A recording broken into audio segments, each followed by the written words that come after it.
السلام علیکم۔ آج سنیچروار ہے 7 اکتوبر سال 2023 عیسوی کے مطابق 20 ربیع الاول سن 1445 ہجری۔ پیش ہے مقامی اخبارات سے لی ہوئی آج کی سرخیاں۔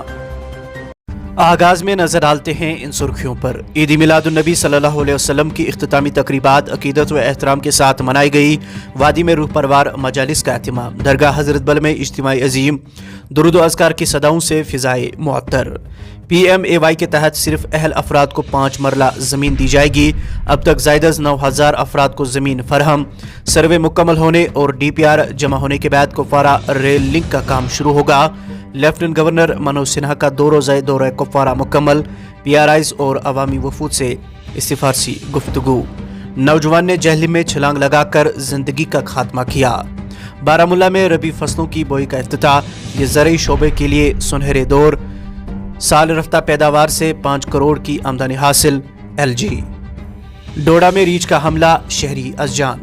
رجوری میں کمسن کی لاش برآمد، کیس درج۔ موسم سے متعلق اس سرخی کے ساتھ ہی آگے بڑھتے ہیں۔ 9 اور 10 اکتوبر کو ہلکے برف و باران کا امکان۔ شبانہ درجہ حرارت میں مزید کمی متوقع۔ محکمہ موسمیات کا نیا موسمی کیلنڈر۔ شہری سری نگر میں سیکیورٹی کے غیر معمولی انتظامات۔ کئی مقامات پر راہگیروں مسافروں کی جامع تلاشیاں۔ مختلف سڑکوں پر چیکنگ پوائنٹس قائم۔ جائیداد ٹیکس کا اطلاق مؤخر۔ بلدیاتی چناؤ کے بعد نئے نمائندے فیصلہ لیں گے۔ ترال کے جنگلاتی علاقے میں آگ نمودار، پیڑ پودوں کو نقصان۔ آگ بجھانے کی کارروائی شروع۔ گولیاں چلنے کا واقعہ، کورٹ آف انکوائری شروع۔ 2 برسوں میں بائیں بازوں کی انتہائی پسندی ختم ہو گئی۔ آزاد کرائے گئے علاقوں میں مسلسل نگرانی رکھنے کی ضرورت، امت شاہ۔ کرپشن کے الزامات، 10 پولیس اہلکاروں کے خلاف انکوائری کی منظوری۔ آگے بڑھ کر نظر ڈالتے ہیں اخبارات میں شائع چند دیگر سرخیوں پر۔ سنبل میں آتش زدگی کی واردات میں شو روم خاکستر۔ ترال اور بارہمولہ جنگلات میں بڑے پیمانے پر نقصان۔ جل جیون مشن بانڈی پورہ میں 487 کروڑ روپے خرچ۔ سندھ فارسٹ ڈویژن عارضی ملازمین کی ہڑتال 4تھے ماہ میں داخل۔ کولگام میں گرام سبھا کا انعقاد۔ بانڈی پورہ کے ندی نالے کوڑے دان میں تبدیل۔ 8 ماہ کے دوران 20 لاکھ سے زائد ملکی غیر ملکی سیاحوں نے دودھ پتھری کی سیر کی۔ مواصلاتی نظام میں بہتری، رہائشی اور کھانے پینے کی اقدامات اٹھانے کا دیا سیاحوں نے مشورہ۔ انجمن اوقاف اہتمام جامع مسجد سری نگر میں مجلس رحمت للعالمین کا انعقاد۔ سینکڑوں فرزندان توحید نے شرکت کی۔ میر وائز نے موضوع پر مفصل روشنی ڈالی۔ عید میلاد النبی صلی اللہ علیہ وسلم کی اختتامی تقریب پر آثار شریف شہر کیلاش پور میں تقریب۔ پیغمبر آخرالزمان صلی اللہ علیہ وسلم کی ولادت باسعادت کے مختلف گوشوں پر مولانا حمدانی نے روشنی ڈالی۔ G20 پارلیمانی اسپیکرز کا 9واں سربراہی اجلاس نئی دلی میں 13 اکتوبر کو تیاریوں کو حتمی شکل۔ وزیر اعظم مودی افتتاح کریں گے۔ G20 کے علاوہ 10 دیگر ممالک اور بین الاقوامی تنظیموں کی شرکت طے۔ اسپیکر اوم برلا۔ 2 ہفتے قبل گرفتار SMC کارپوریٹر، PSA کے تحت مقدمہ درج۔ کوٹ بلوال جیل منتقل۔ پولیس۔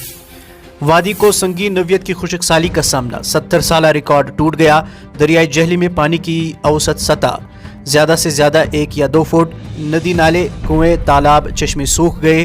پینے کے پانی کی شدید قلت۔ بجلی پیداوار میں کمی۔ سڑک حادثات کے روک تھام کے لیے راہ چلتے شہری کو بھی اپنی ذمہ داری کا احساس ہونا چاہیے۔ شام کے اوقات سڑکوں پر پبلک ٹرانسپورٹ کی دستیابی کو یقینی بنانے کے لیے ہر ممکنہ کوشش کی جائے گی۔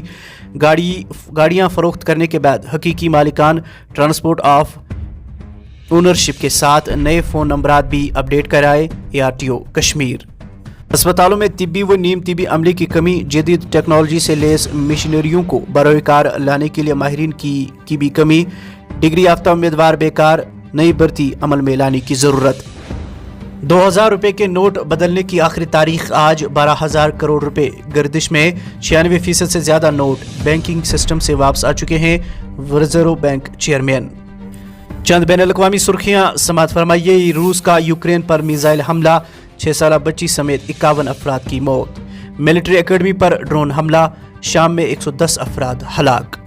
ریاض الجنہ کے لیے پرمٹ حاصل کرنے کے لیے رہنما خطوط جاری۔ کھیل صفحات سے چند سرخیاں سماعت فرمائیے۔ ورلڈ کپ، پاکستان نے نیدرلینڈ کو 81 رن سے شکست دے دی۔ شبھم گل کو بخار، آسٹریلیا کے خلاف کھیلنا مشکل۔ اب آخر پر یہ سرخی سماعت فرمائیے کہ باصلاحیت کھلاڑیوں کی کمی نہیں، ہدف سے پیچھے رہنا مہنگا پڑ گیا، جوس بٹلر۔ یہ تھی مقامی اخبارات سے لی ہوئی آج کی سرخیاں۔ مزید خبروں کے لیے آپ بنے رہیے ہمارے ساتھ اور ہمیں دیجیے اجازت۔ خدا حافظ۔